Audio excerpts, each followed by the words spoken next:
Hey, hey. Gordon. Hello. We're streaming live on YouTube, so I can't crack my usual jokes, but hello, world. No, we are already live, so that's why I could forward the link to you and our special guest. Yep.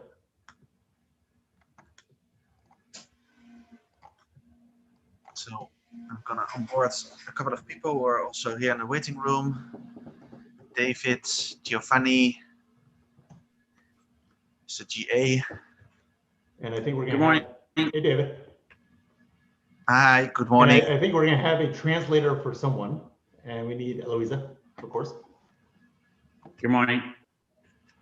Good morning. Is it morning where you are? Not really. I'm in London right now, so it's almost nighttime, but it's okay. But you're feeling the fact that I'm in morning. It's almost 11 a.m. here. I think you guys are in the morning, right? We are, briefly. Yes. Just kidding. I know. I'm in the evening. It's 8 o'clock in Europe now. This is a global show. Cool. I have no doubts. Okay, guys, everyone hold tight while we wrestle everyone. And thank you for doing the panel, but I'll give you the formal thank you once we got everyone.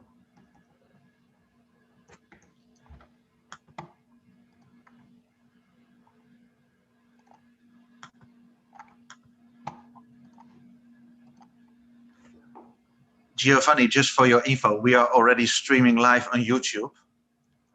Okay, perfect. Yeah, I basically saw the signal, so I was ready for that. Okay, cool. But if you want to make any good jokes on the live stream before we start, you may. It's okay. Not a bad idea. The 2 minutes of fame, right? Right. It's all good. So we will have people on the Zoom, also some of our alumni speakers from the group, but also some people that are watching the YouTube. I'm posting on lots of places for everyone to join the show now.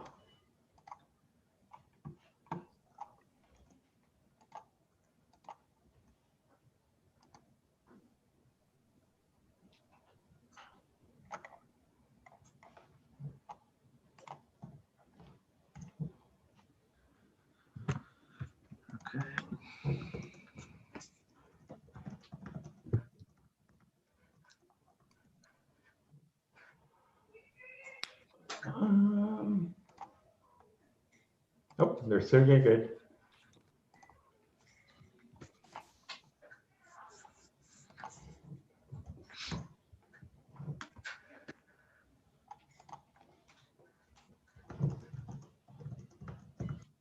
Huge amount of time we do not see each other, and finally finally you're back. It's been years, my friend.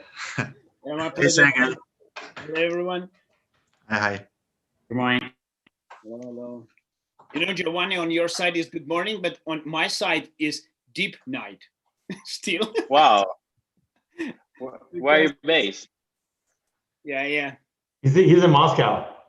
Yes, I'm in Moscow now. Oh, okay. Moscow. Yeah, that's why. Yeah, so we're the only place that's not going to be represented on the show is Hawaii,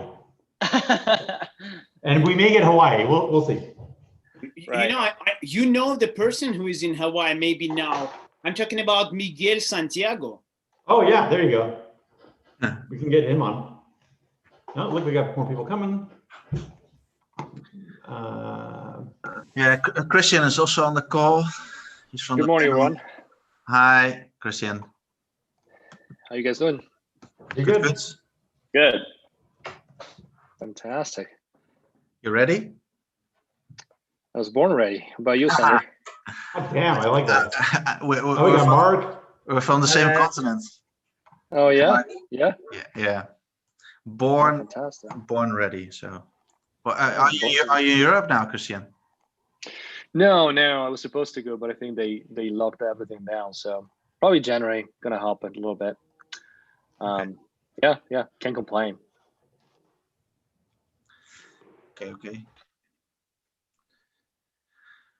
Okay, so we're waiting for Miss Eloisa Yep. to come in.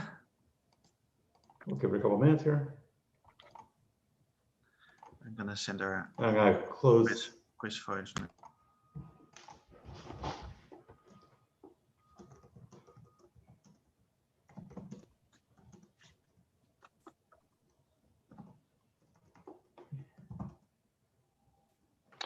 What a great bull run that we had these past 2 weeks, huh?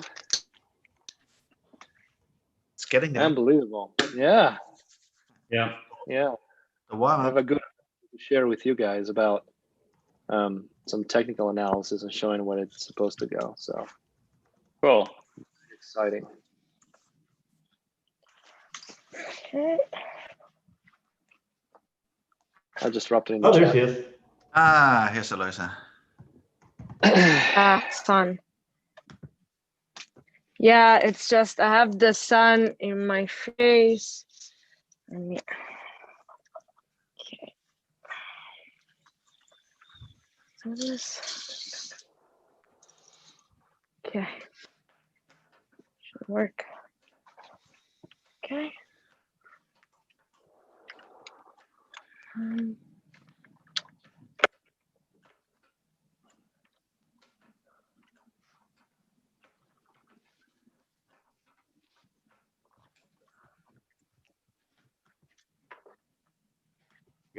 Guys, I think we're, yes, it's a beautiful bull run. We're waiting for Eloisa, yes? Yeah, she- I'm she's- here. Okay, got it. She's here. She's here. Yeah. All right, so we are live streaming right now, but I think, you know, just guests bear with us as we, you know, kind of do the wind up. Then we're going to 3, 2, 1 count. Then I'll start recording, you know, and then we'll kind of go from there. So, Sandra, are we ready? Yeah. I'm having my pointer on the recording button, Gordon. So if you do the countdown, then we press the record. We can get it started. Oh, once again. Okay.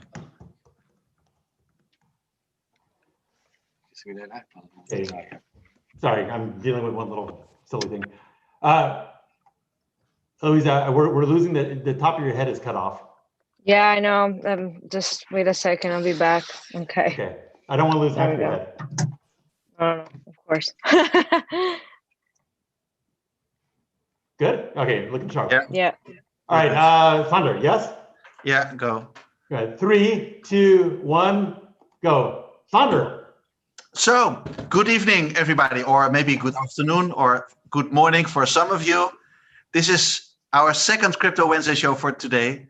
Today is Wednesday, November 18th, and we're very excited because we have a very special guest from, I think you're in Trump Tower, Eloisa, right? In New Oh York. yeah, exactly. Exactly. Cool. On the Fifth Avenue. On the fifth. Great location. So before we get started, because we have people in the live Zoom, so if you're new into the show, the first part of the show, Gwen and myself, we together with our guest speaker, take the first part of the show, do the introduction, and the second part of the show we get our people that are joining also here. If you got some questions, put them in the chat box. In the second part of the show, you can also join video and a microphone. No worries on that. And for the people that are watching on the YouTube channel, because we're now also streaming live on YouTube, great. I will keep an eye out on the comments in that box so we can share that with Eloisa and her Italian all-star team, the panel.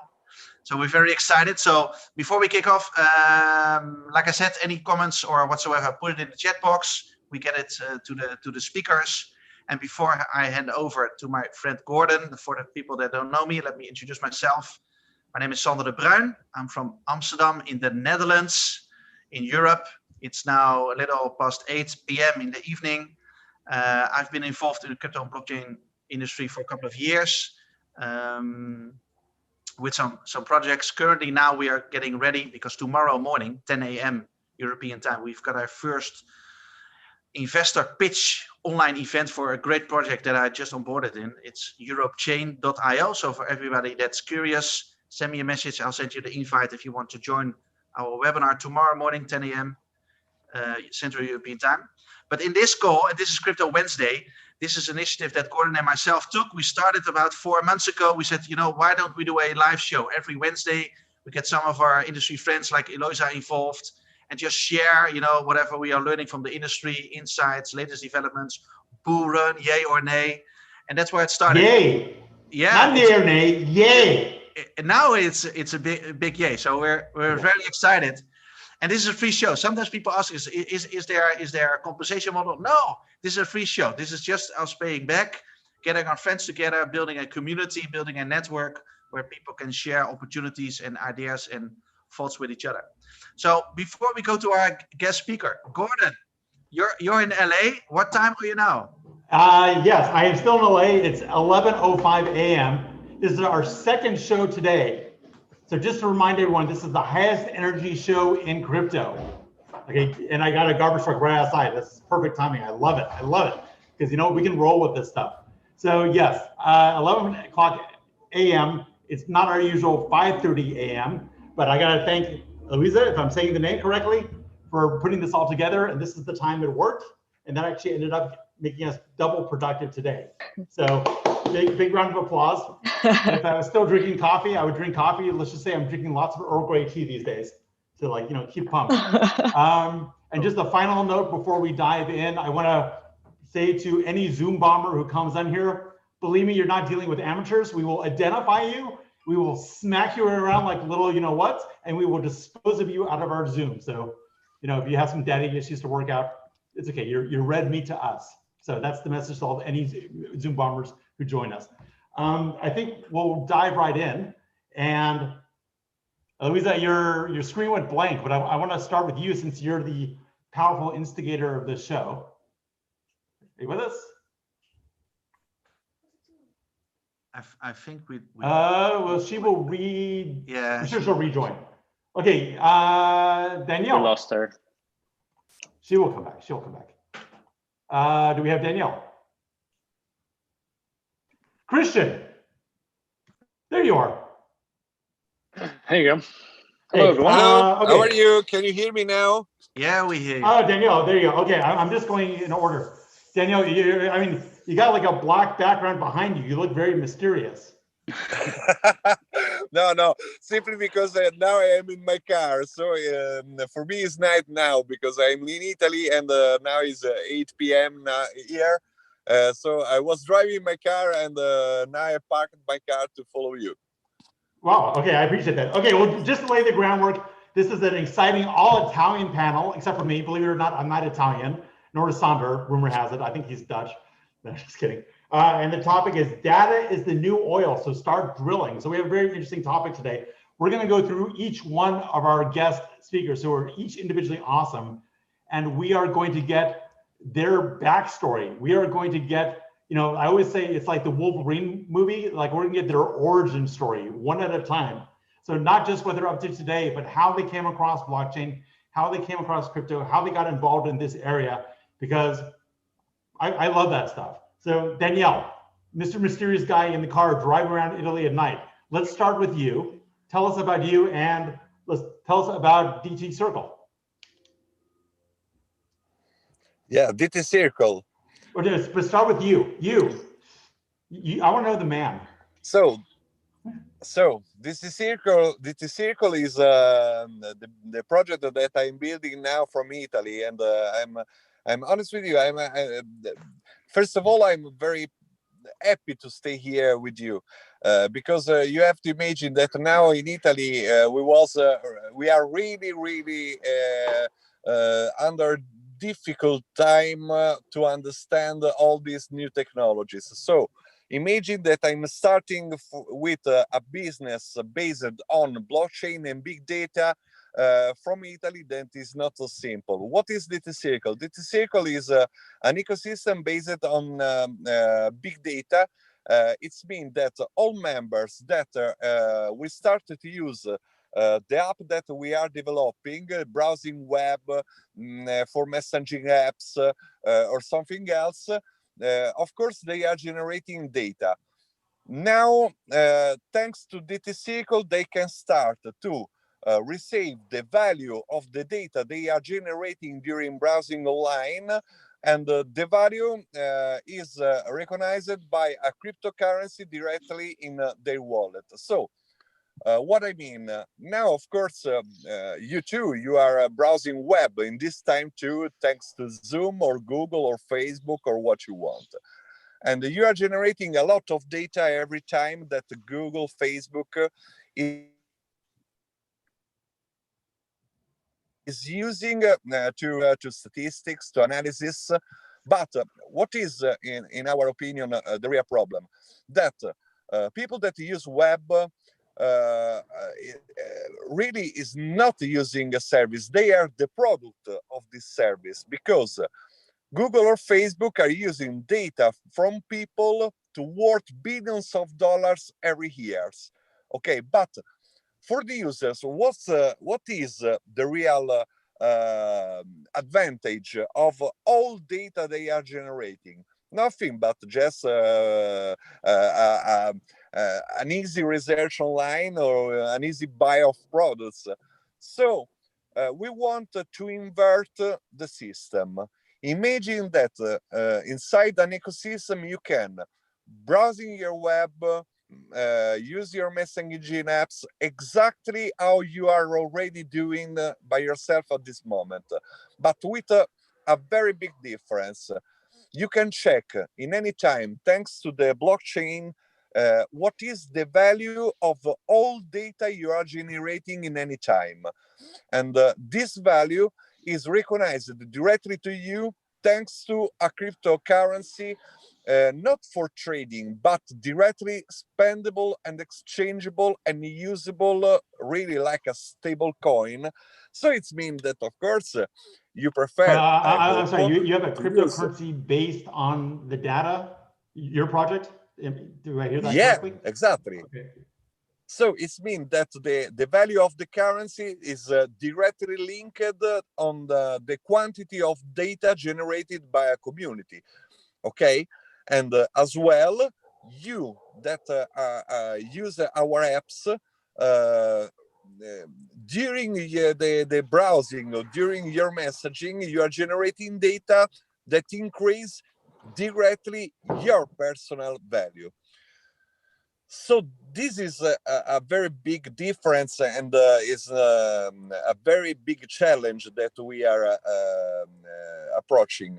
Of course, now we are developing, for example, messaging apps where using the same cryptography of cryptocurrency, you can be sure that your messages are totally protected by the privacy. Or if you prefer, you can decide to monetize the data generated by your messaging, for example, simply clicking a button, and you are sharing the data only with us, not with Google, not with Facebook, not with anybody, only with us. So you can decide let me ask you a question, and we're actually going deeper into the project than I still want to do the rest of the speaker introductions, but let me ask you, just because you caught my imagination, yeah. How do you know that the data has value? How do you know it's not junk data? How do you, in other words, how do you assign it some equivalent value in cryptocurrency? Yes, I know, and this is the right way. You have to imagine now, for example, of the world, you know, he was just about to reveal the secret to everything, and then there you go. Yes, imagine that now the real war are not do it by using arms, but the war is based on data. Look what happened just a few months ago, for example, from USA to China, or from in the past with Russian. Now all the world want to preserve and control data of people, but the real question is, people know what are the real use of this data, and the second question, in my opinion, is people that is generating all this data know that the real value is the people and not the company that is managing this data. Imagine, for example, if tomorrow... Actually, you know what, I'm sorry, let me pause you just so I can get the other speakers in. It's interesting, but I want to have a nice cross conversation. So just bear with me. I'm sorry. So- I'm sorry that my English is not so perfect. So It's okay. not And so you know what? simple for me. I talk fast English, so I will slow down a little bit for our international crowd. I'll slow down 10% because that's about as much as I can slow down. But I'm excited to be with all of you, so it's good. And I see a lot of good friends joining us. Hi, Jimmy Fry, and a lot of others. So, Eloisa, I don't know if we've ever spoken directly. I know we've chatted a lot, and I've known of you for a while. Hopefully, I'm saying your name correctly, and if I'm not, please correct me. I'm gonna kind of pass it to you because you, in your very good professional, persistent way, made this happen. Made it happen very quickly. We moved lots of shows around in order to accommodate this group, but I think it's an excellent group that you've assembled. So, can you tell us a little bit about yourself in general, not just what you're working on now, but sort of your road into blockchain and crypto and data? I see you're just interesting. You're doing a lot of interesting things. So I'm gonna hand the microphone to you and just give us your backstory, please. Off mute. Okay. So I'm muted. Okay. So hi everyone, and thank you guys for having me and us here. You're right, Gordon. I don't think we've ever spoken directly, via Zoom. We've been chatting a lot. In Italian, they call me rompiballe, which means that I'm very tedious when I want things to happen. I think you mean tenacious. Tenacious. You're on it. Okay. Yeah. That's never tedious. Tedious is boring. You're not boring. Okay. I get boring when I just chat you too much, but I really wanted to make this happen, and that is how I got here, where I'm at 22 years old. I sort of started out when I was in university. I was in Bocconi, which is like the Italian equivalent of an Ivy League here in the US. And I was doing an economics and management bachelor degree, and just found myself a lot on the books, reading, and I somehow then got into startup hackathons and found out about a whole world that was in parallel going on with my studies, which were focused on finance, but not on fintech yet. They were mostly focused on corporate finance and the management consulting. So I started getting involved in more and more startups. Some failed, some succeeded. But it was at that point that I just found out I didn't want to be vertical on one project, but rather leverage my studies and even get a master where fintech was being taught, and help as many startups as I could to succeed and make the disruption revolution happen for everyone, focusing on the mass adoption. So that is why today I decided to gather in this panel all the people that I'm closely working with to aid the mass adoption, especially Daniele and Giovanni here. And then of course, I couldn't miss out on Christian because he's an Italian. He's in Palo Alto, if I'm not mistaken, and he's just been very active. And he's just published an amazing book, Blockchain Made in Italy. And I was so happy to contribute. And I would like him to share a bit of what he's doing. So that's how I got here. And why in Trump Tower, why in NYC? That is not a very common place for the crypto enthusiasts. It's actually where the crypto adoption has been more controversial. We've seen a lot of projects come and go, and even the first bubbles just sort of explode. But as Daniele was saying, it's mostly due to what crypto and blockchain can do in relation to the big data, the data generated by all of us and our identities. I came here with links to the conservative side of politics, which is conservative, yes, but still trying to work for the people, and sort of has opened its doors to the possibility of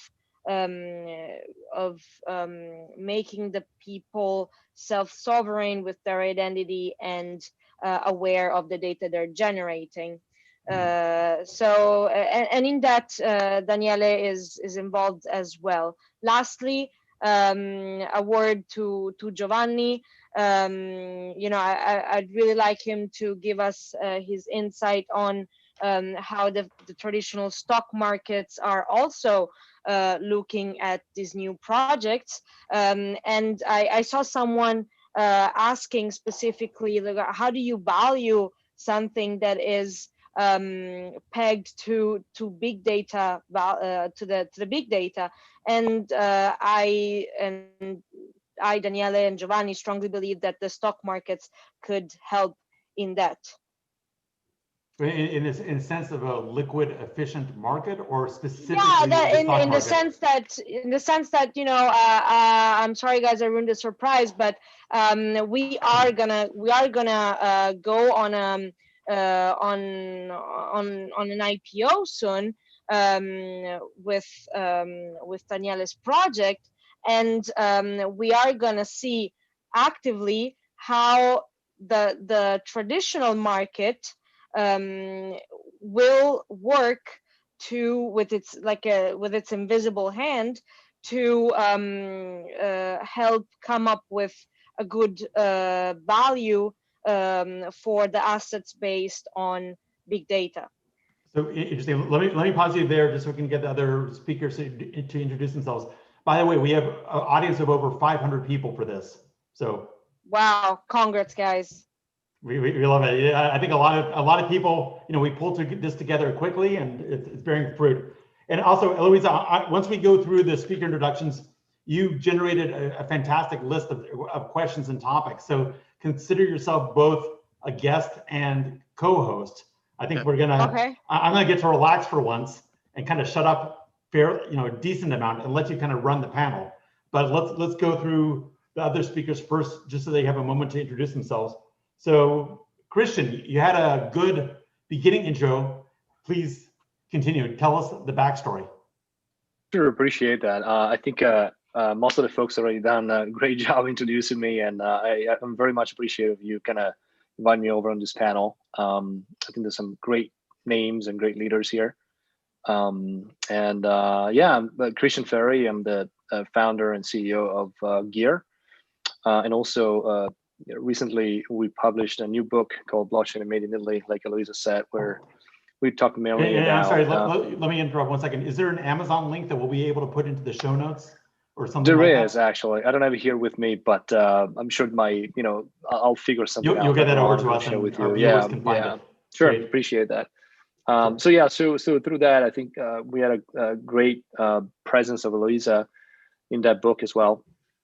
Mainly, we tackle some of the discussions around how DLT, and I'm a kind of a stickler in terms of calling blockchain what blockchain is and calling DLT the science of decentralized ledger technologies. I think we should be more precise in industry, but that's a different story. So we talked a lot about supply chain, a lot of what DLT can do, and also some of the new ideas around how DLT can become a revenue generating technology rather than just a cost cutting technology, which has always been the main driver. And so we show how things that we're doing with Gear around bringing brands into video games, brands into VR. We're basically able to create digitally authentic products with high value equity in it, like a Gucci bag or a Lamborghini or a Dolce & Gabbana pair of shoes. that people value in the digital life. So I ramble a little bit, but if you want to know more, feel free to reach out here. Looking forward to the panel. Fantastic. And I can't say it like Eloisa did, but Giovanni. Yeah, that's perfect. I'm doing my LA version. I'm doing my Los Angeles version of I put my hands like this, so please. Oh, are you based in Los Angeles? Unfortunately, I'd rather be based in Europe with all of you, Okay. both for time zone reasons and for every other reason. But there you All right. go. Tell us So about just a general introduction. So I'm involved in finance, specifically investment banking, since 10 years. My degree is in economics, and after that I got my master in venture capital at UCLA. So I've been living in LA for a period of time. Then I moved to London and Switzerland, and after that until 2014 I've been living in California again. So my half of my career is pretty much outside my country, and I got always involved in during that period in traditional finance, we can say, across sector, like classic equity and debt deals and operation across companies and projects. But after 2014, I've been pretty much strongly involved in venture capital innovation companies as well. So that's how I'll start discovering more startups and starting the investment phase. And in the following years, I start also much more into data and blockchain, but of course my role is clearly staying on the financial side. Like as Eloisa mentioned before, we are working together on DT Circle on these amazing projects for getting a new model, and very interesting one that we will describe during the topic, during the panel, sorry. And with the vision to align all the process for an IPO of the company, because this is the right moment, we think. Fantastic, very interesting. Eloisa, like I mentioned, I think I'd love you to kind of run with it if you're comfortable with it, and I think you are with the materials and questions you put towards me. Do you want to sort of take the lead and guide the discussion? Do you care to? Sure. So I would like to. I don't know if Danielle is still driving. Danielle, are you here? Yeah, I am. Okay. So I sort of wanted to go back to the DT Circle project, and you've already given us a great deep introduction into it. And I heard you mention many times the people, of course, and the community, which seem to be the focus of your project, together with their big data, while blockchain only seems to be, as it should be, the means for the transparency and for the value flow. But how do you think that the people will actually be convinced to jump on this new DT Circle ecosystem? How do you communicate with the people about the big data? Do you do it through education? But listen, I first of all, I think that now is the right moment to convince people. I tell you why. Because what I see in Italy, of course, but I think in all the world, now people is tired because people is starting to understand that they are used by a lot of company online that are stealing data anytime without give them a revenue for this. So, of course, is simple for us to explain people that looking at the future where big data has usually mentioned, like, for example, the new petroleum, but I think that is very wrong affirmation, because petroleum is an ended reserve. But you, anytime online, you are generating new big data. So I think that really the big data are more and more than the new petroleum. And as well, in the meantime, people is starting really to understand that they have a value. What we are doing is to explain, and it's not so simple, that of course blockchain is not just cryptocurrencies. Blockchain may be a system where people can check and verify in a clear way a lot of things, including, in our case, the data that they are generating. So imagine what happen when people look in a blockchain system, how is important the value of data that they are generating any minutes with the smartphone in the hand, or with their PC online. Try to imagine what will happen when people look the value and receive a part of this value in a crypto wallet. Try to imagine what people can can start with like a virus, not like COVID, that is a bad virus, coronavirus, but with a good virus, where people share the words, the simple words. Look, my friends, now you are generating data without a profit. Try to use this application inside this ecosystem, making this the same thing you are already doing. You can continue to browse web, you can continue to send messages, you can continue to send mail, but look, for any action in any time, you are generating data, and this data have a value. The value of your data you can check by blockchain directly in your wallet. I think that the message is very simple to share. Of course, now, and I'm honest with you, is the right moment for a lot of things. The first, of course, because people is starting to understand this. The second is because now people is looking web for a very critical time, where the crisis in economic in all the world is very hard, and of course we wait for a biggest crisis in the next time. So all people are looking at any way to have an opportunity, and I think that when they start to receive a profit thanks to their data in a cryptocurrency that they can use to buy shoes or a pair of jeans for their son or daughter, I think that could be really a revolution.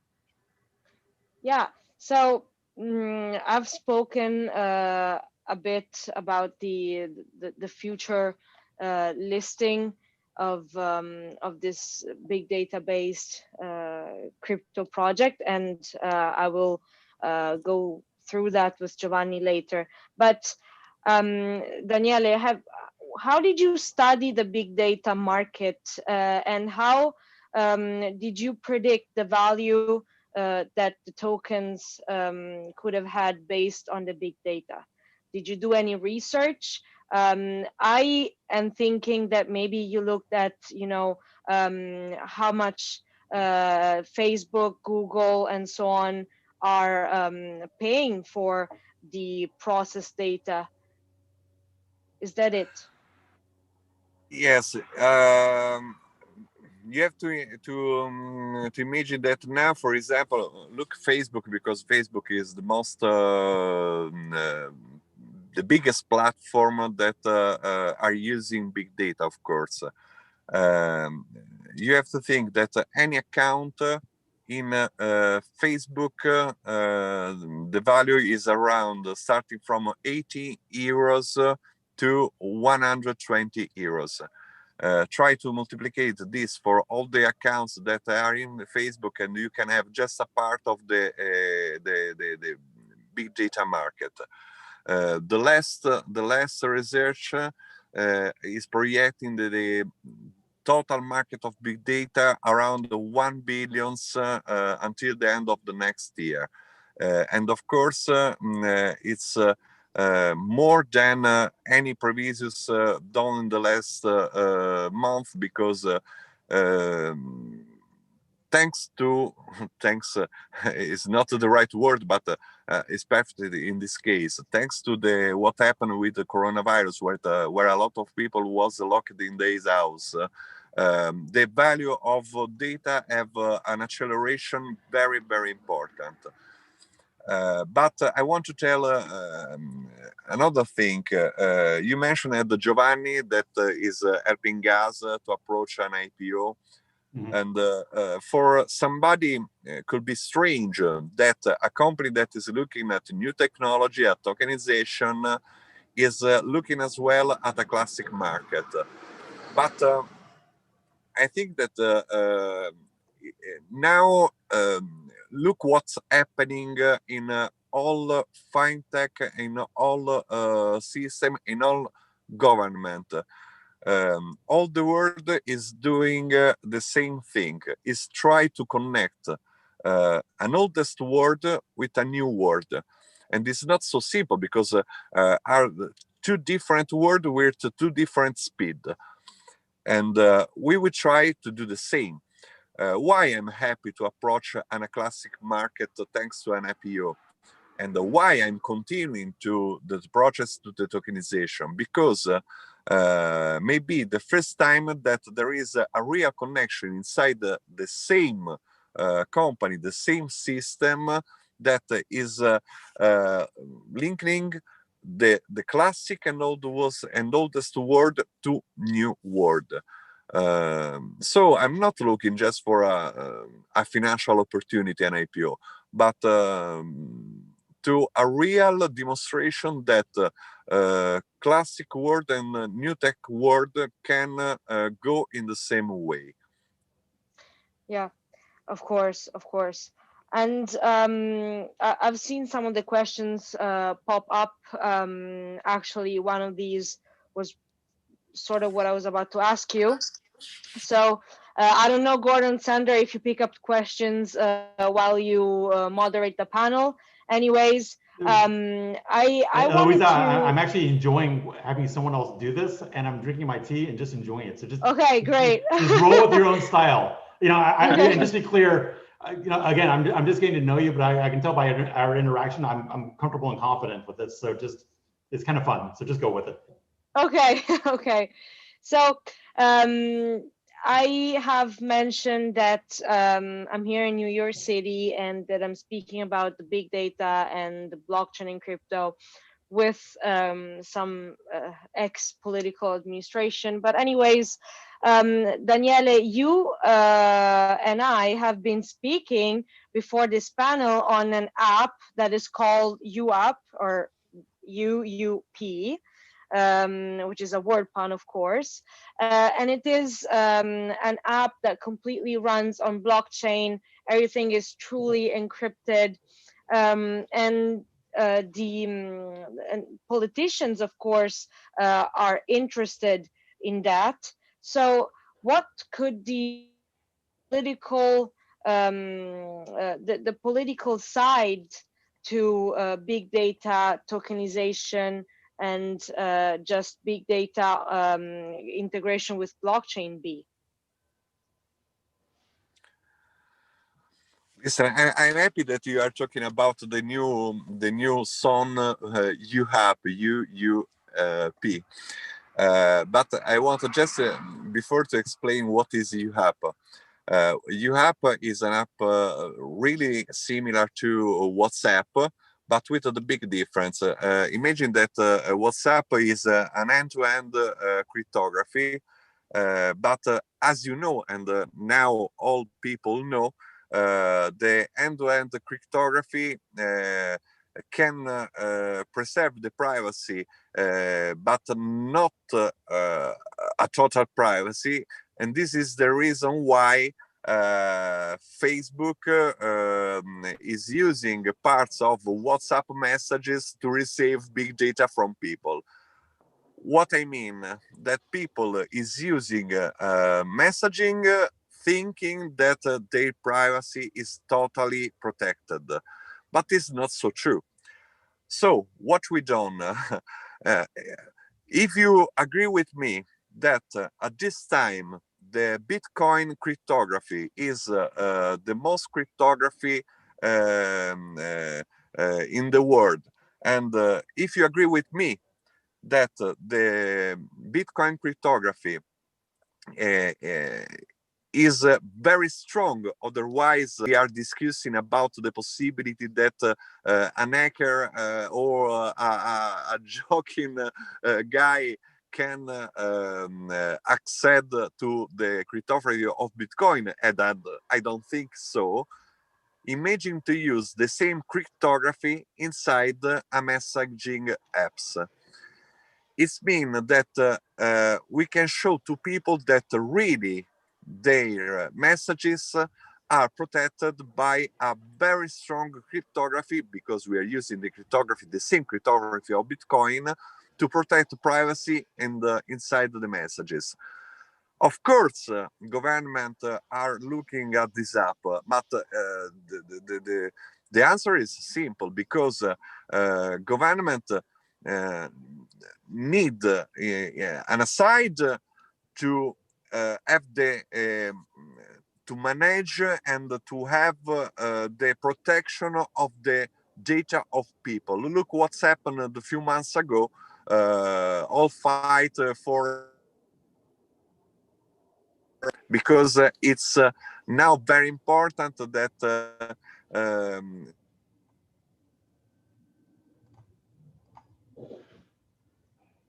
Let's think, Eloisa, let's get Giovanni and Christian that into the this privacy also. of people are government. Oh, so Daniele, we just lost you. Sorry? We just lost you for a second. Ah, sorry. Okay. What I repeat. Now, of course, the government are looking with a very big interest to our app, because in a way is able to protect really the privacy using the cryptography I told you. In other side, of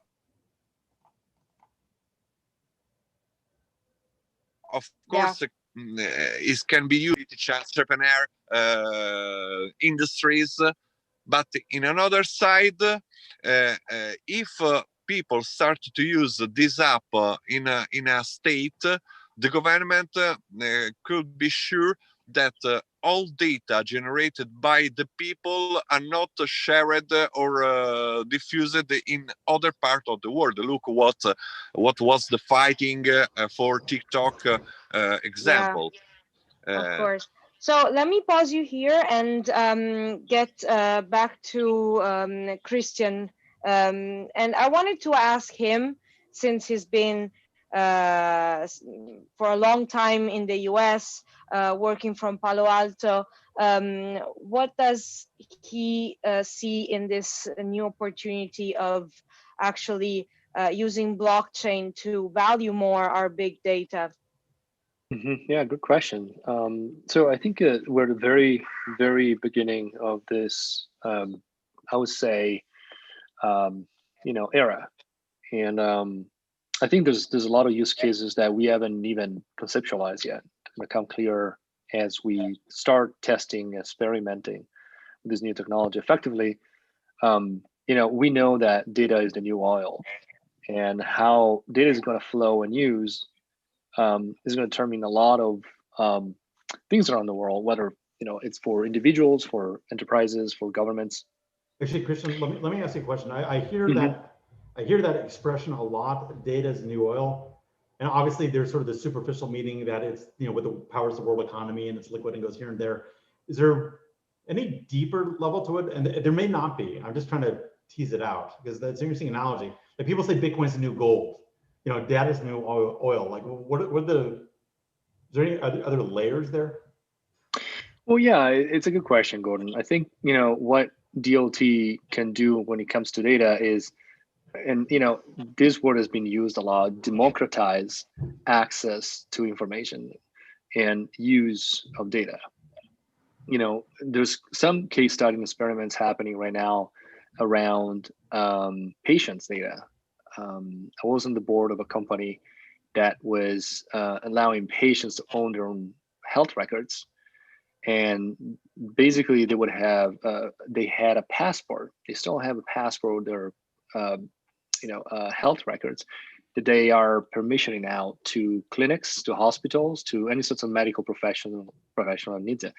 And the benefits are multiple, right? The benefits for patients is that obviously, you know, if you get sick and you check into a clinic, right, you don't have to repeat yourself in a sense, right? So fill out the information, there's different, you know, version control issues and so on, right? So you're basically bringing the passport with you wherever you go, which basically reduce a lot of the costs from both sides in a sense, right? The cost of time for the patients and the cost of, you know, medical professionals having to take down your notes and so on. The other element that I think is democratizing even further is, you know, giving the opportunity to patients, individuals to actually own their data and decide what to do, right? There's a big talk about creating a marketplace for information where you effectively can sell the information or license the information. And this can be done in a zero knowledge proof environment. So without you actually, people knowing who you are.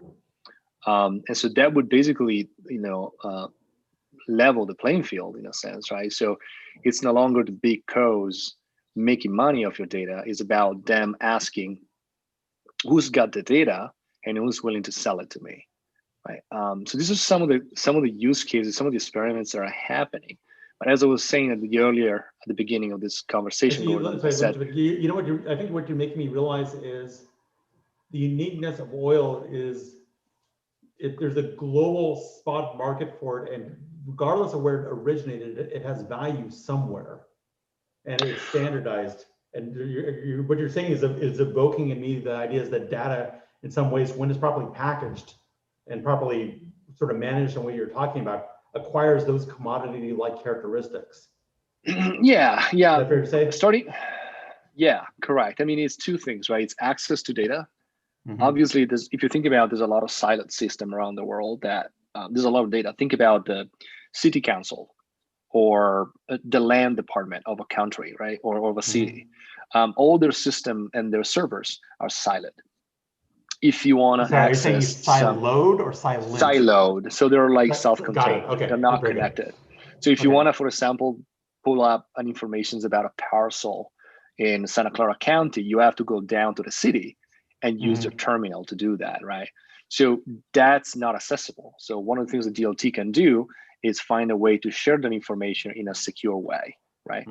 The other element to it is also having information that is actually realistic and true, like true informations, right? And it's a gray area when it comes to it, because obviously we know that blockchain does not verify the information. Blockchain is merely a ledger. So we have a saying in the business that we say crap in, crap out. If you put crap in, you know, you're going to record crap, right? So that's why it's very important to have oracles, right? And that's why, you know, Chainlink and a lot of other companies are working hard around that. But having a place where the information can be considered true by most people, that's value added to the information, to the data, right? So if you think about, there's a lot of use cases around where you need to have information that it's true, that it's real, that it's being authenticated in a sense. And again, as I was saying, Gordon, you know, we're scraping the surface. Like, we don't know what we don't know, right? It's a new technology.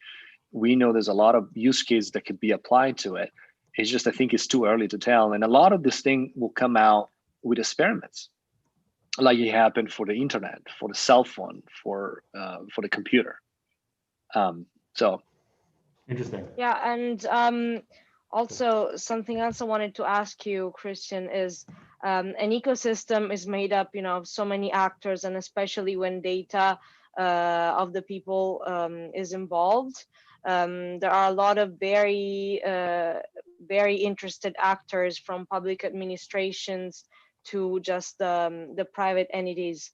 And how do you see that? How do you see that happen on a wider scale? Like, how do you see the inclusion of public administration, private entities, and people happen? Are there going to be a lot of conflict of interest, or is there already some bigger scale public administration project that has been leading the way? Yeah, good question. So the experiments with DLT in public administration have been going on for many years. I mean, I remember back in 2016, I think, the time that I was advising some of the departments of the European Commissions, right? And they're all around identity, voting, right? Early experiments around voting with DLT has been going on for a few years. It's not as simple as it sounds, because obviously you have to think about identity and making sure that you're able to recognize the identity without revealing the identity, right? So it gets complex. Healthcare records are, just like we said, a way to kind of distribute the informations without being hackable, right, in a secure way. I think there's a great use case here for COVID, right? If you think about the best uses for DLT, as I keep saying in my book, right, DLT is not the cure for everything, right? You got to understand whether you actually need it or not. So you have to ask yourself the right questions, or find somebody that knows it to help you go through the process. Yeah, of course. But when I was saying about COVID, sorry, go ahead. I was just kind of wrapping up. I would just say for COVID, if you think about it, it's ideal for DLT. The best use case for DLT is when you need to deal with entities that you don't trust, where your data needs to go out your firewalls into companies that you don't trust, or entities that you don't trust, or in the hands of who you don't trust, right? And so if you think about COVID, we have the world populations, right, is affected, which means that we have every single country in the world that needs to be able to track who's been affected by COVID, who has been vaccinated by COVID, and things like that, right? And that requires these countries to need to talk to each other, to see the flow of people, right? Because obviously we're not in vacuum, right? We fly around the world, we travel, so Actually, it has to. Let me comment. I don't oversell myself on the show, but I am an attorney who practices in this area. And as you were speaking, all my privacy and data security bells were ringing very loudly about what you're saying. And you're right. You have your sovereign data as an individual, but yet you have this countervailing value of knowing who's been infected, who's been vaccinated, and what's going on. But that data can easily be abused. And we don't have a one world system where we can kind of monitor what's going on. Not yet. Correct. Yeah, there's this kind of maybe leading to it. So I can see the policy issues that you're talking about and wrestling with. So that's right. It's interesting. That's right. Yeah, and that's why I think it's I just, sorry to interrupt. You just got my mind started when you said zero knowledge proof and talked about the e-voting. And just on Twitter the other day, Vitalik came into a Twitter discussion I was having with a group of people, and he as well thought that ZKPs would have been a great solution. So then Giovanni, you here? Yes, I am. Can you hear me? Okay, great. Just checking. we got like cross-country connection going on. So you come here representing the traditional world of the stock markets and the corporate finance and the listings.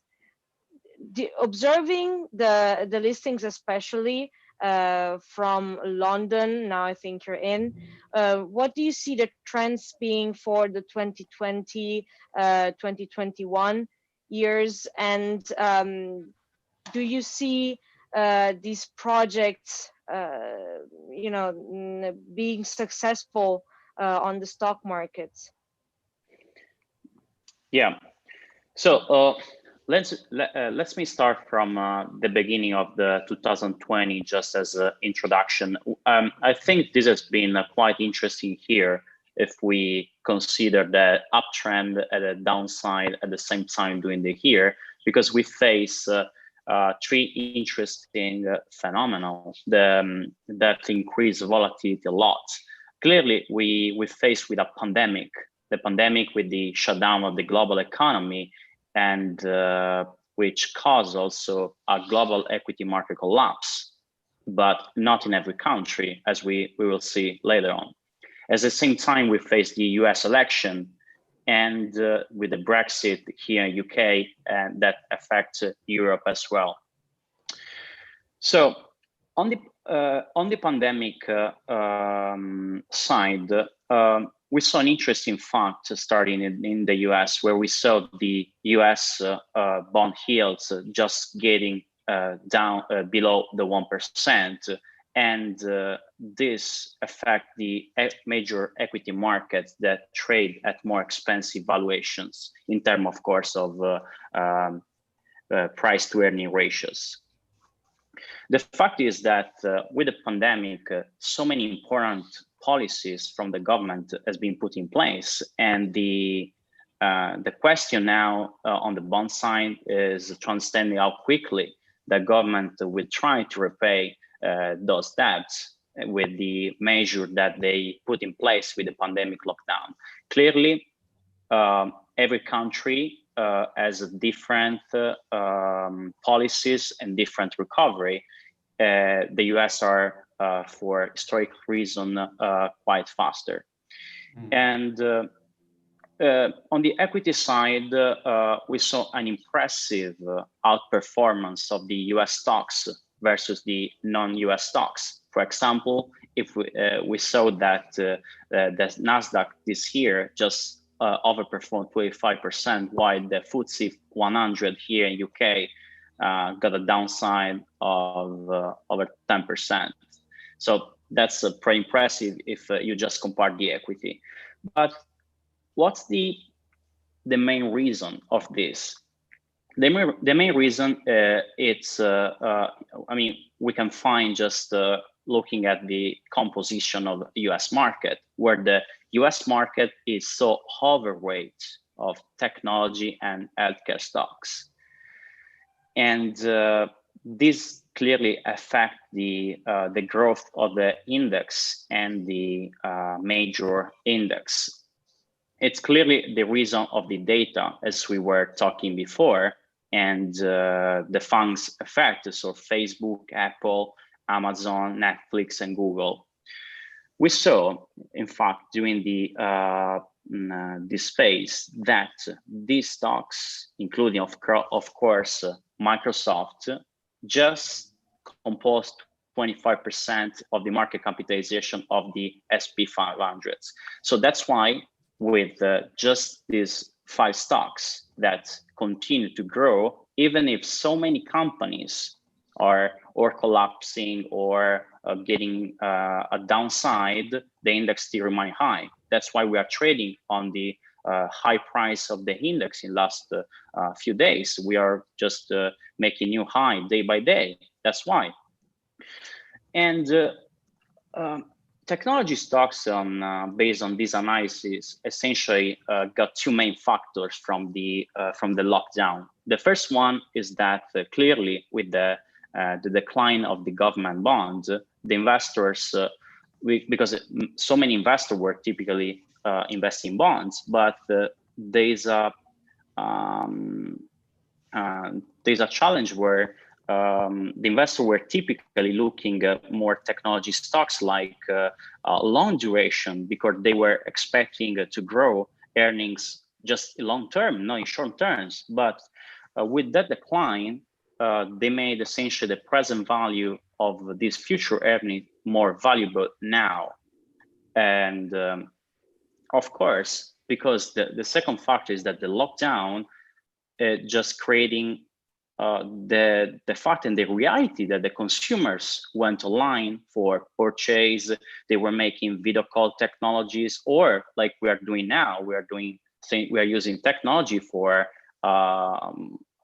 worldwide panels and or watching streaming services. So the data became so many important, and we saw that companies are trading and increasing their value just for that main reason. And this is the key, we can say the key resume of the year, because the data also got a strong growth in the stock markets as well, creating clearly maybe just like probably in Europe, so many new consumers, new lifestyles, and at the same time the needs of new listing. Because we see like, can you imagine right now just listing a new, for example, hospitality company? Or actually, I'm sorry, let me jump in one second. You said an interesting word there. You said new lifestyles. Can you explore that a little bit? Yeah, just so you say on my previous comment. Yeah, so essentially just talking about the trend that clearly will continue, like creating new consumers and new lifestyles in terms of people that use data that maybe before they were not using that, and they understanding that it's more valuable, essentially. Interesting. Let me just throw that out there. You know, one of the trendy words 5-10 years ago was digital nomad. Yeah. And you know, and I kind of aspire to be a digital nomad, but COVID has completely reduced my nomad lifestyle to sitting in the same chair in Studio City month in and month out. But you know, there is, you know, it's not just access, it's what you can do with that access. And then the fact that you can do your work and access your data from everywhere, you know, have laptop will travel, you know, be in Trump Tower, put together a panel with people all over the world. There is a lifestyle impact. It's, to some extent, it's filtered down from new commercial opportunities, but there is sort of a worldview that's evolved also based on immediate, accurate, vast access to data. So it's an interesting way you put it. But go on. Yeah. So yeah, Giovanni, you're also one thing I wanted to ask you, and then I'll let you speak. You speak about a new lifestyle. If you could also explain a bit about the volatility that that the big data value could have in the next months to come, since we're just now exploring this whole new era. Yeah, so on my point of view, clearly the volatility of the last year has been visible for everyone, where we faced the first 3 months with the collapse of the stock markets, and then they recovered totally, majorly the US, but just due mainly for the data companies we named before, the funks. So we can see that the trend, in my opinion, will continue, even if they probably say, or so many people think that the company are too high in terms of prices, but we are facing with a second wave and probably with a third wave of lockdown. So the question is, with this lockdown, are people using more data? If the answer is yes, I don't see why they don't continue the trend. So in my opinion, of course, yes. Okay, gotcha. And could you explain a little bit about what you see for the DT Circle project, and how come that you are so enthusiastic about going for a listing? Yeah, absolutely. So essentially, as you and Danielle just mentioned before, we started working on this just already a couple of months, and we see interesting developments. As I mentioned on my last comments after new lifestyle, it's there's so many needs of new listings, and that's one of the main point we came up since the beginning, together, of course, with the needs of data company. So this is the first assumptions we got. DT Circle is at the same time, it just, in my opinion, just an amazing business in the right time. If you think about the funds companies that we mentioned before, because numbers and growth are quite high in just a couple of years. Also, the company is making acquisition and got license. So for digital business, it's real assets. And that's pretty important as already a global structure and different presence. But in my opinion, as impressive vision and a great management that Daniele is just aligning the organization in the right way. So we started, of course, just reviewing all the requirements and making all our feasibility, and the company is just making a great steps, and we're moving for London as a place for listing with the in the stock markets, just because London is one of the, of course, the top financial center, but so many international business are located here, and can be also one of the starting point in case we talk on the US later on. But for a European company to be listed here is just great. So we are right now in the process and moving very fast, and just right now until the end of the year, finalizing the bridge round for the equity story as requirements that the stock market just told us. And our plan is going for the final filing and IPO for late Q1 2020. And that's, I think, it could be probably great, not just because the IPO is just a great, not final point, but probably a starting point for making a company big, but just because we realized that not so many blockchain companies have been listing.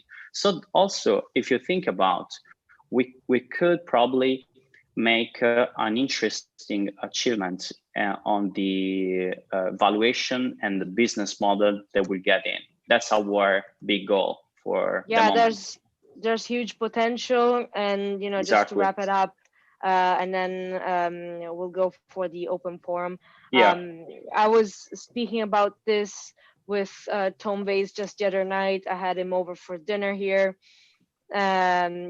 He's locked here in New York City, pretty bored. So he was here enjoying an Italian dinner, and he even was very impressed that we were approaching a regular listing on a traditional market. When I told him, he's like, "What? Are you going on Binance? I know that stuff." And I said, no. It's going to be a traditional thing. So he's going to wait for it as well. Yes. That's true. Amazing job. And actually, there's a question that popped up that's close to my heart just now from Mark. Actually, Mark, if you like. So, sorry, let me back up one step. This has been fantastic.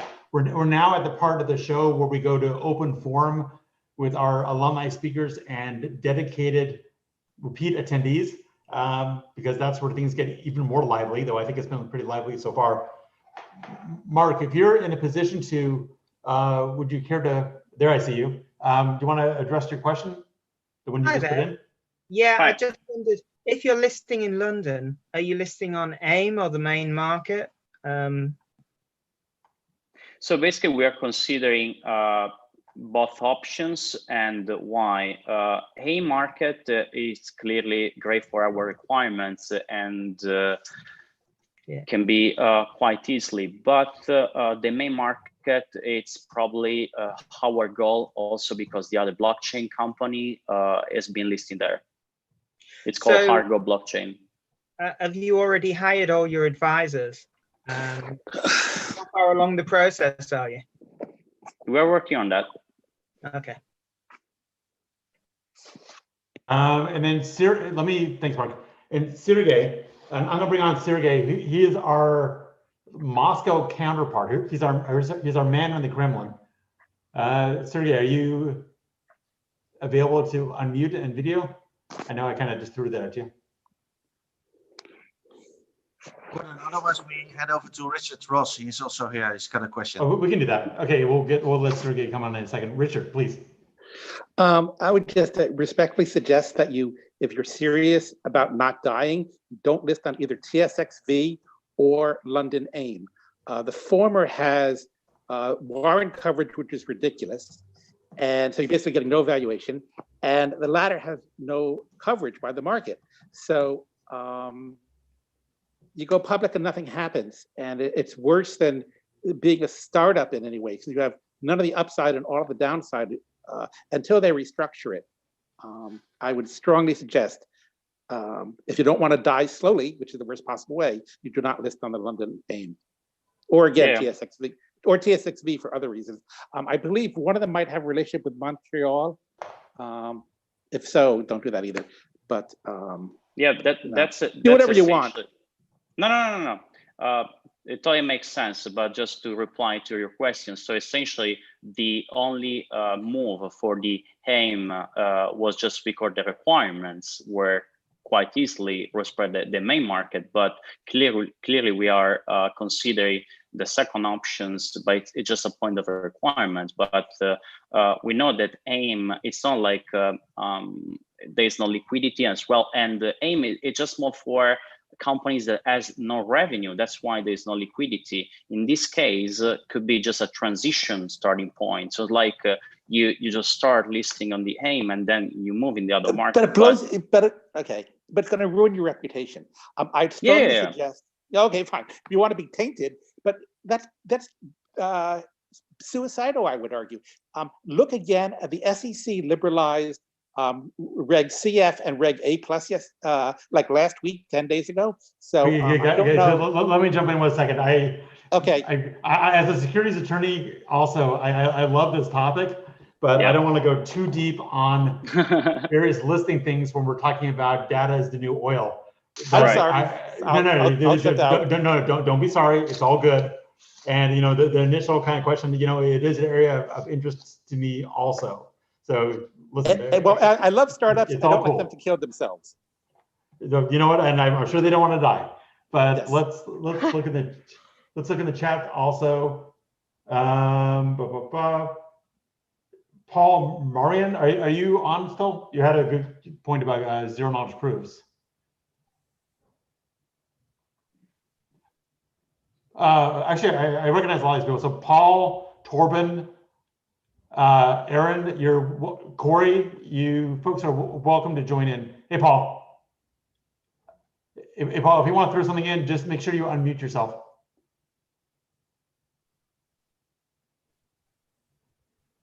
We see you, but we can't hear you. Hey, Corey. Corey, my friend. Yeah, there we go. It's like we're getting the band back together. I love it. Okay, Paul. Just do me a favor before you start. Yeah, my question. Introduce yourself for a second. Say who you are and what your interests are. And then go ahead. My name is Paul Marin, and I run a consulting. 1 second. Maybe kill the video because I think you're just being awkward. Medium bandwidth. But go ahead. No, it should be good now. Okay. So you actually dropped a lot of interesting. Yeah, we can. You actually dropped a lot of interesting things on the chat. So just feel free to throw a few of them at other people. Bit of background first, which I'm Paul Marin, and I run a consulting firm mainly focused on financial crime. My background is in international law enforcement, and I've got a master's in forensic computing and cybercrime. A lot of the kind of hype around zero knowledge proofs and blockchain and self-sovereign identity are great in theory, and I'm wholeheartedly bought into that. But there's been a lot of kind of research coming out, most recently around voting. MIT came out this week to say blockchain for voting is a terrible idea. But I'm super interested in how you actually handle the privacy aspect of the actual proposal as it's been kind of suggested. Zero knowledge proof doesn't necessarily deal with it. And I know that from coming from a digital forensics perspective, because you can de-anonymize even the strongest protocols. CipherTrace came out in the last 2 months with their product to de-anonymize Monero transactions. So there's practical products out there to actually combat the actual implementations that you're actually proposing. I'm curious as to how far down the proof of concept you've gone with actually handling these challenges. Well, I can jump in. Yeah, exactly. I was very gonna, quickly. I was gonna say. No, it's a great question. Anyone speak. Go for it. No, absolutely. Well, I was going to be brief. So to your point, everything is at the experimentation level right now. There's no like at scale or bulletproof use case out there. Period. Right. So that's the nature of what we're doing here. The flip side of things is that from every technology you have a counter technology. Right. You just set it zero proof, but you also think about quantum computing. Right. So now you start thinking about quantum resistant computing and so on, right? So a blockchain. So it's almost like a race. As of now, I don't know of any good use case that employs or utilize zero knowledge proof at scale, right?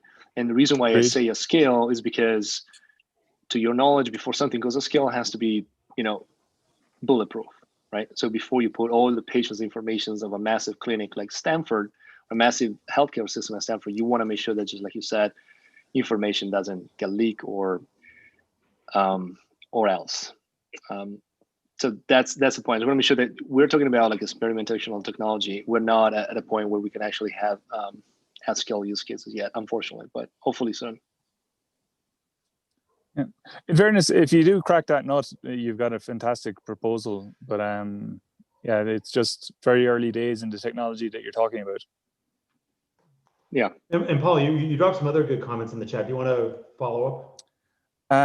There was one. Oh yeah, actually, I think it was Christian that mentioned about you can have permissioned and non-permissioned blockchains, and that's super useful. It makes it much easier to scale, and very useful for centralized or government proposals. But for a public platform, that means that it's centralized and it can be controlled, and kind of goes against the whole ethos of decentralization and blockchain. So I'm kind of curious as to how DT Circle actually handles that. Is it proposing that DT Circle will be the curator and the controller of the actual system, or is it going to be a truly decentralized platform? Daniele, you here with us? Yeah, I'm with you. And So we were asking about the I hear the question. Okay. Of course, imagine that now our blockchain is based on a quorum. A quorum is, as you know,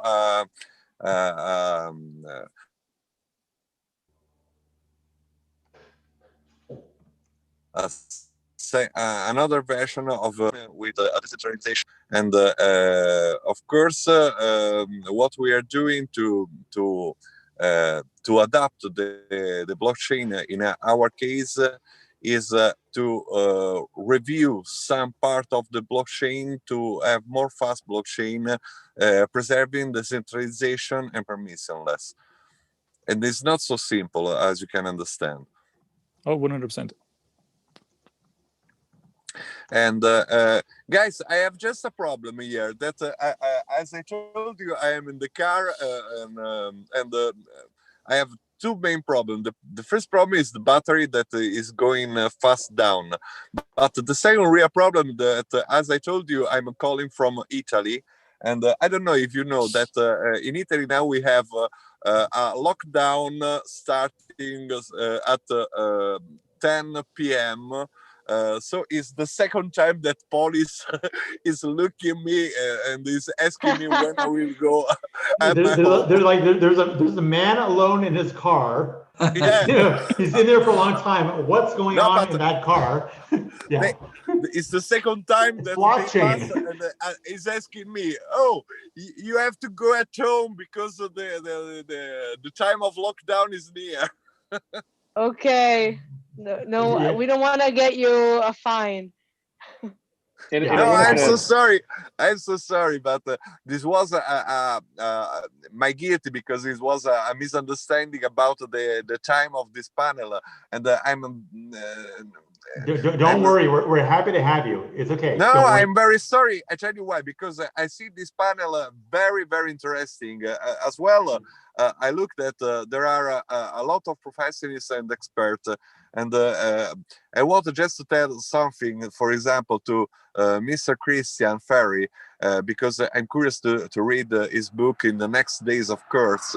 And at the beginning of this panel, we were spending just a few words about mass adoption. Now, it's important that all people, including me, we try to work in the same way to show to people that blockchain is not just cryptocurrencies, and if you want to go and cover the challenge that people is looking at blockchain for just a stupid use. It's a very important panel like this with many experts like this. So I'm very happy to stay here. Very good. We just don't want you in jail. That's the only thing. Very good job, because it's the first time that I'm very interested in the panel that I'm participating. Well, you know, I'll give a shout out to myself, but I'll especially give a shout out to Eloisa, you know, because she's the impetus. So everyone give a round of applause. Thank you guys. Very Daniela, just before you go, I think your audio froze for a little bit while you were explaining the blockchain ecosystem, and someone is asking, was it proof of work or proof of stake that you said? This is a very good question, because now is a big fighting in the blockchain world, looking at proof of work or proof of stake. I'm honest with you, we would like to go at proof of stake process, because I believe it's in our use it's more simple, and we don't need a lot of energy of computing for do it. Yeah. So we are looking for a proof of stake. Okay. But And I know that know- there are there are a lot of people that for them they believe just in proof of work. Well, a lot of them, you know, I'll jump in on that. I mean, I don't know if they believe in proof of work. Is that we haven't received a completely convincing proof of stake model yet, but we didn't have reliable digital currency until we had Bitcoin. I mean, I think people are, yes, in every camp there's people who are ideological and kind of set on their point of view. I mean, for myself, I mean, at the moment, I think proof of work is the most reliable so long as it's properly distributed. But I'm seeing what, for example, Casper is doing and some other blockchains. Ethereum 2.0 looks promising. I think we're getting there. I just don't know if it's perfect yet. And proof of work just makes so much logical sense given the nature of the math problems it's trying to solve. But it's obviously inefficient. It obviously damages the environment to a certain extent. So I think it produces greater net benefit. So just a thought. I think we're gonna head towards wrapping this up. If there's any questions. Gordon, I think there was one of our friends from Germany, Torben. Oh, Torben, yeah, okay, good. And Torben is a frequent guest, so Torben, go ahead. And I'm sorry. So good to see you twice in one day. Wie geht's? I promise to come also for this session. Thank you. Thank you. Yes, of course. As it's a really interesting one, we are also quite busy or quite into data, especially data as a revenue, and we had some issues to find like serious or scientific research about quantifying data. We heard the 80 to 120 range from Facebook, and there's other research about quantifying the Facebook data like around 200 USD or something. But I never saw like a real scientific paper or something to nail it down, to tell, okay, it's 1 gigabyte of data in, I don't know, in infrastructure data is worth 1,000 euros or something. Do you have anything? Yeah, but you have to understand that, in my opinion, it's not so simple. I'll tell you why. Because the value of data is based not just on quantity, as you can understand, but is dependent on the quantity and quality of data. So it's impossible to say 1 gigabyte of data, the value is X USD, depending on quality of data. And the quality is the real important measure of data for any users in the world. Yeah, Torben, I just want to kind of jump in a little quick. I think it's the value of data lies in the eyes of the beholder. So if you think about the value of Pfizer to get patients' data about, let's say, clinical trials on COVID vaccines is one thing, right? But the same data might not be worth anything to a construction company based out of Germany. I don't know, right? And so, it's a good question that you posed. I don't think we're going to come down to kind of a price sheet of data. I think it's going to be more of a fluid solution, more like a marketplace where you're going to have supply and demand, and you're going to have people that are going to value a lot of the data that you have, and a lot of people that wouldn't care about it. Does that make sense? To be honest, we are in the real estate sector and trying to make this kind of marketplace. But I was asking, like, you guys, if you have something where we can challenge the whole idea, because we have the same opinion that it's pretty fluid, it's difficult to measure, and you somehow make an artificial demand and supply kind of metrics. And also we are also building in an AI behind it that we can like connect everything properly. So I was just asking to I honestly haven't seen it. There's been a lot of people talking about it. I haven't seen effectively like one go-to for it.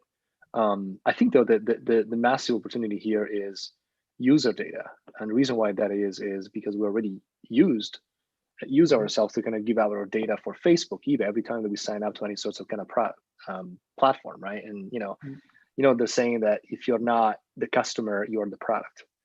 And so the understanding that we have that concept already instilled in ourselves, right? It's actually much easier for us to segue into a marketplace. We can actually start charging people for our data.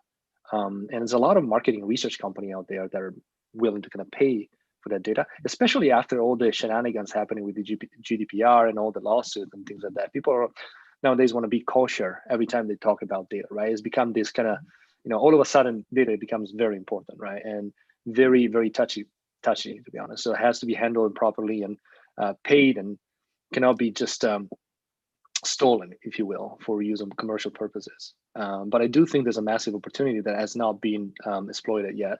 And I think obviously DLT can come in terms of kind of distributing the data, but also validating some of the data. And real estate use case is also a great example of that. I think we'll see as the time goes on. Interesting. Great to hear that it's supporting our idea. Hey, that must feel good. I'd be remiss, Sergey, I was trying to lead to you before, but your screen was blank. I just want to give you a chance to say hello, and if you have any questions for the panelists, feel free. This is our man in Moscow, and take a moment just to talk about your show and your channel, which is very successful, and you've been nice enough to have us on a few times. But just come on in.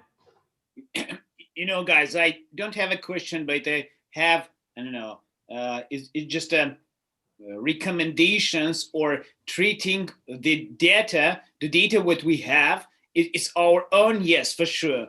But to be frank, I do not think that our data do not gonna be treated as something valuable in money. It should be treated as valuable thing. Yes, for you, for persons around, for my spouse, for my children, for around the globe, but it don't be converted in money. It don't be somehow speculated everywhere, Because, for example, when Facebook use my data and sell, they are not selling, for example, my name, my surname, my age, or something else. They're using information about me to person which may be interested in use my data somewhere. Is the reason why we are going somehow be concerned about it and trying to make it valuable or trying to make profitable for us. But I think in this way, it's not very close to humanity. It's something out there. That's why my personal view, we have much more. We will face much more difficult with selling data besides or just value it. We clearly see that these values are already exist, but we do not going to sell it directly or to purchase or to try to make it happen somewhere in market. I think you got my point. Maybe I do not use the right words for it, but I think you got what I mean and what I think about it. Listen. Can I say something? I think that there is a little mistake because it's not totally correct that Facebook is selling data. Facebook don't sell data. Facebook are jealous of data. I tell you why. Because it's true that Facebook is protecting privacy because they have just an ID and is including all data inside an ID. Facebook don't want to sell data. Imagine that, for example, in the GDPR regulation, there is a part of the GDPR where is preview the portability of data from a platform to another platform, but try to ask to Facebook to receive the data from somebody. It's impossible. Facebook is using data inside the system. The value of data of Facebook is the manipulation they do anytime for any user inside to spend more time looking Facebook, because more time is more visible is more powerful for marketing place. They sell marketing, don't sell data. Okay, I got you.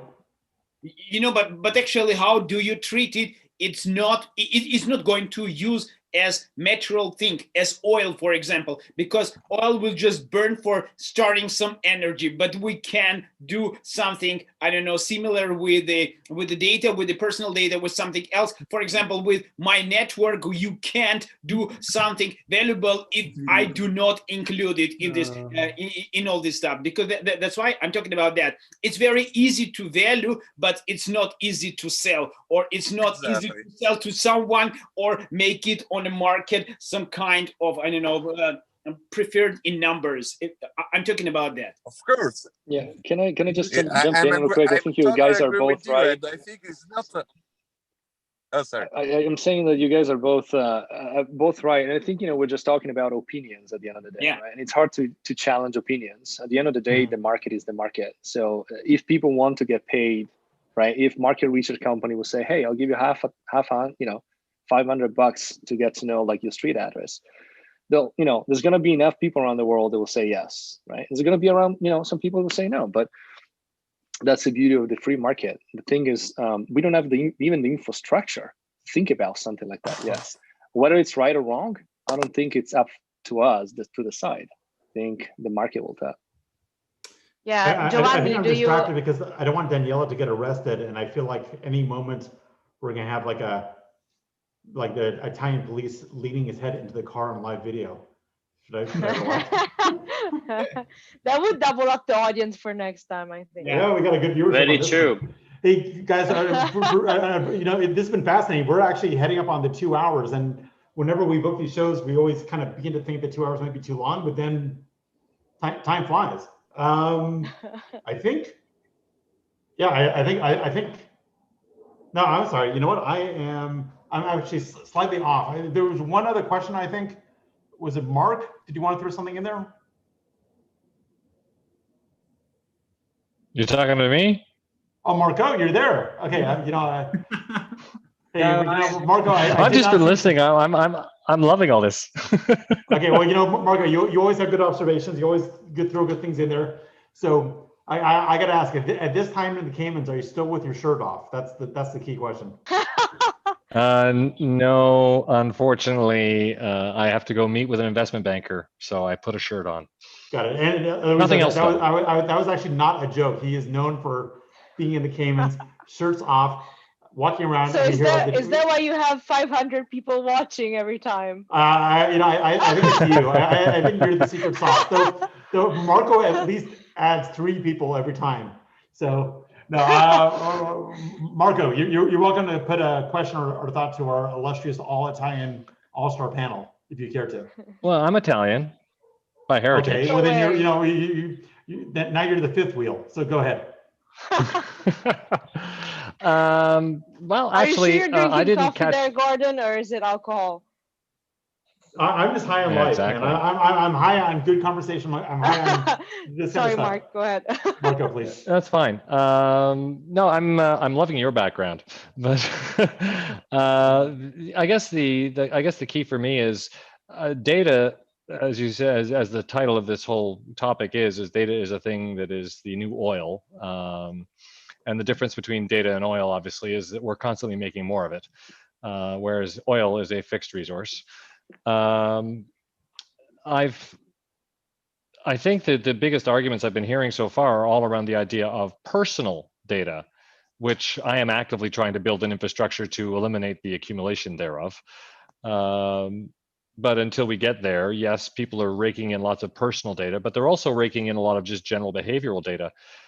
Do you see this being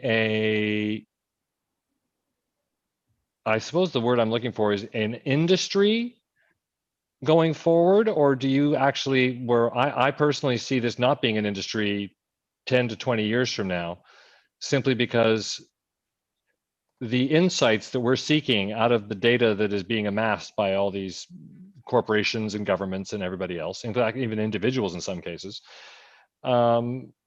they're not going to be able to do the analysis to grab the insights from that data faster than the AIs that will be already doing it.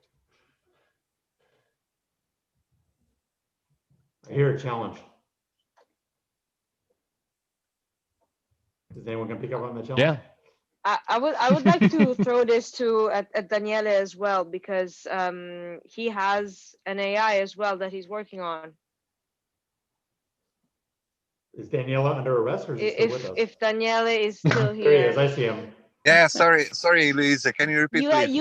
You have your lovely girlfriend Maya, the AI that you're using. So Maya is the acronym of My Artificial Intelligence Advanced. is my biggest project. I'm very focused on it because we are working on Maya, that is a confidential artificial intelligence that interact with people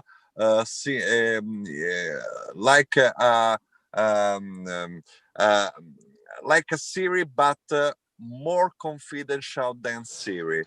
And of course, we keep on losing if you try to write in confidential way, you can have a lot of data in any time. Of course, a girlfriend too. Why not? So we were asking about the market for this big data when Marco was saying there's going to be AIs extracting the data, working the data, and managing the data. What do you think? But as I mentioned a few minutes ago during the comment of I don't remember the name. Sorry. I'm agreed that it's not so simple to have a value, an exact value, and a market of data. But what the company are doing is not to manage data to sell, but to manage data for the service that you can give directly to the community. I see, for example, in some comments online that somebody is asking if in DT Circle we are working on a platform like, for example, Facebook. No, of course, it was one of the first approach that we have, but we don't need, because I prefer to go in a browser extension that capture data and recognize data to user, and not to try to fight with Facebook. It's impossible. Facebook is the biggest social network. I'm not so stupid to fight with Facebook. I want to be in the middle. If I am in the middle and I intercept a part of the data that people are generating, I'm already win, because I have the same data that have Facebook with a different way and different use, of course. Because it's very important. Because sorry, it's very important that we don't understand what I already told a few minutes ago. Facebook, the real value of Facebook is not that they are selling data. They are using data to their community. It's a totally different thing. I don't think that is important for Facebook. Imagine how many billions of dollars spend this company to their artificial intelligence, Google or Facebook. It's stupid if they use investment to artificial intelligence to have data ready to sell to someone else. No, it's not the right way.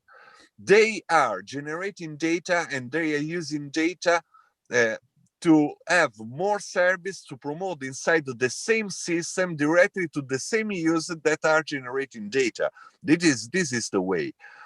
The difference that we have in our ecosystem is just that, of course, when we sell services based on this data, a part of the profit is recognized to the same people that is generating data. This is the difference. But it's impossible, and I agree with my colleague on this panel, that if you think to receive data and sell data is not so simple, is not right the way to have a value, because it's impossible. There are a lot of particular things that you have to consider to have a value of data, including what somebody is writing in the chat, and this is right. Calculating, mining, it's a lot of part that you have to consider in the value of data. So the right way is to generate data thanks to a community and use the same data to promote services and products at the same community, like Facebook. You know, guys, I don't know, Eloisa, tell me if I was clear, because for my English, I don't know if it's clear what I'm saying. It's an international crowd. It's okay. Sergey, go ahead, please. Yeah. Guys, in my humble opinion, I think that for us is so insulting that all that corporation do not share their money with us, because because somehow we are being engaged in all this process, but we don't have a profit. They have, but we do not have our own profit from all this stuff. That's why we are so concerned about this. Wow, how it can be valued, who's interested in. I think it's the reason why we are here and talking so much about personal data, I know, selling, sharing, telling, or speaking about it. That's why we're concerned. We're just looking for a little bit more money for our looks like personal data, because it do not appears before this, I don't know, before this digital world. In real world, no one of us get interested, really, no one. Wow, it's unbelievable. Sergey, let me jump in. I mean, I have my own problems with Facebook, mainly because they canceled my main account, and for the past year, I've been on my backup account. So believe me, I don't like them. But also, let's kind of face reality. You and I specifically, okay, you and I specifically have leveraged social media to build up our followings. Our, for me, my law practice. For you, you got this great show. I mean, and you're live streaming multiple venues, and you're not paying Facebook to do that. Okay, and you would not necessarily be able to connect with all these people and build your audience, build your viewership, unless there was this free social utility out there. So just because we're not getting paid, that doesn't mean we're not receiving value. Gordon, I have to add for this. I do not even pay for spreading my information or spreading my speech from the stage, from the real stage, from the real life. I'm going to the huge conferences from thousands of people, and I'm spreading my information for free because users want to hear that, and it's not concerned to the Facebook, to the YouTube. I'm making very interesting content. That's why they are looking for that. Okay, well, pardon me for using a bad expression in English, but the reason many of those butts are in many of those seats to hear your free message is because of social media. Not all, okay, but a decent chunk. So I'm not saying that we're receiving appropriate value, okay, but there's a reason we're using Facebook and not MySpace. There's a reason people use Twitter, even though Twitter's highly censored at this point, so it's annoying. It's they are utilities. There's a monopoly aspect to them, but we're getting paid in value. We're getting paid in utility. We're just not getting a check with some money on it. So I'm not saying it's the only way to do things. Yes, you can go stand on the street corner in London and give speeches to crowds, and you will get the message out. But these things are the modern printing presses, and they give each one of us a printing press in a way. Right? So it's like everything else. I think there's a pro and a con. It's just they've made something that's very enticing in terms of its immediacy and its dopamine to keep us all in one place. And I'll also add, I think for better for worse, we're living in this world of natural monopolies. So that there's a natural monopoly for a social utility like Facebook. There's a natural monopoly for YouTube. I don't know if there's necessarily a natural monopoly for Twitter. It's kind of a weird little thing, but it's. I guess the bottom line is I think we're already capturing the value or a lot of the value that arises from the use of our personal data, because we're not paying for this. We're not paying for their servers, and it's a Faustian bargain. It's not all good and it's not all bad. So and again, I'm not a big Facebook fan. Because they really mess with my life. Yes, that's why it's so difficult and so complicated to understand how really in money or in profit it's worth. That's why it's just a value and that's it. For me, it's enough. I don't know how it treats from another side, but for me, it's really enough. That's why I do not go be jumping in that space. I'm sorry, maybe I do not explain something in much more understandable way. Sorry for that, but I think all of you got it. What I mean. Fair enough. Sorry, guys. Great questions. I unfortunately got to jump. I have a conference call coming up. But yeah, I mean, it's been a pleasure here. If there's any questions, I'm happy to follow up. Eloisa can share my contact information. And actually, so everyone knows, I'm going to get everyone's contact information, and I'm going to put it on the show notes of the show on YouTube and on Facebook and everywhere. So the contact information will be visible for all to see. And we got up to 500 viewers of this show, which is amazing. And we're going to post this, like I said, post this online. And the long tail, I'm sure will build up to hundreds of millions. So this show is going to be more popular than PewDiePie. I can feel it. Fantastic. Thanks, Gordon. Thanks, Sure. Eloisa. Thanks, everyone, for getting. Thank you, Christian, for being here. Bye-bye. Bye. Eloisa, was there anything else you wanted to cover, or do you? I think we've covered. What's your feeling? I think we've covered every aspect. I just really wanted to wrap this conversation up with some last words from Giovanni, because in the end, we've been discussing a lot about the value of data, and then we've come to the conclusion that it has to be market based, and the one that can really give us an insight here is Giovanni. Even though we're gonna have to see how this goes. But Giovanni, how do you think that the market will help in setting the value more or less precisely? And what do you think are the drivers of this value? Also think about the traditional market. Sorry. Well. Sorry, Eloisa. Giovanni is a friend of mine, so we understand that. And excuse me if I break the question. Absolutely. I'm so sorry, but I have to go because I have 2% of battery and Sure. 10 minutes No worries. at home before lockdown. Thanks for being on the show. We appreciate it. Thank you, Daniele. Grazie. Thank you very much. It Ciao was Daniele, very grazie. happy to stay here. See you soon. Giovanni, you get the swan song. You get the great conclusion. So go. So in my opinion, in next future, we can see definitely that data will cover also price-wise just the trend that we face during the year. So I'm pretty positive for this, and my conclusion is that clearly so many companies that are if we talk, of course, about listing companies, are facing and trying to understand how all the data they are getting get values. So to figure out what kind of drivers can be probably different for maybe companies or business that they use, but definitely it's one of the key of the next future trends.